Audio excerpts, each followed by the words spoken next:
Let's learn how to dip and place a classic lash.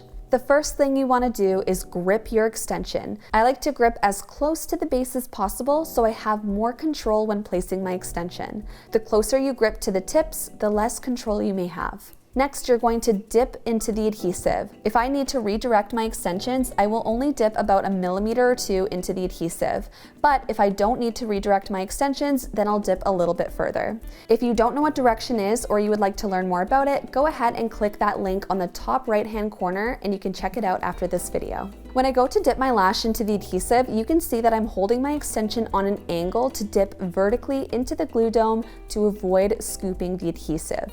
If we scoop the adhesive, we may get too much glue, which can cause stickies, the glue will take forever to cure, and it can cause irritation to your client's eyes. So just remember that less is more. I'm removing my extension the same way I dipped it in, so straight up and down and using slow and controlled movements. If you pull out too fast, you will again pick up too much glue. If you do pick up too much glue, you can easily just dip your extension back into the glue and remove slowly. If you are a beginner, I highly suggest using a slower cure time adhesive because your movements will be slower in the beginning and you don't want that glue to cure before you reach the natural lash because that can cause poor retention.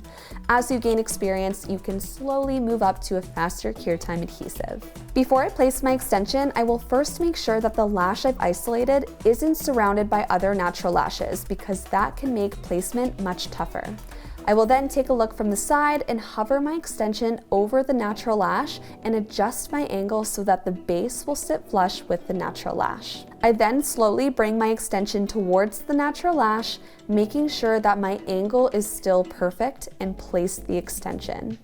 If the base is lifted, then sadly the lash won't hold for very long, so I recommend removing that extension and trying again. It's super easy to get in your head about how fast you are going and how much coverage you need to get, but I promise it's much better to focus on quality over quantity. If you perfectly apply 12 lashes, believe it or not, those lashes will last much longer than say if you've placed 50 lashes and all of the bases were lifted.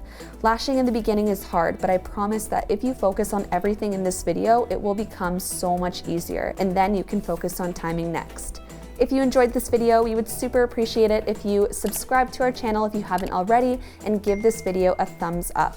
And if you have any suggestions on what you would like to see for our future videos, please let us know in the comments below. Your feedback is so appreciated.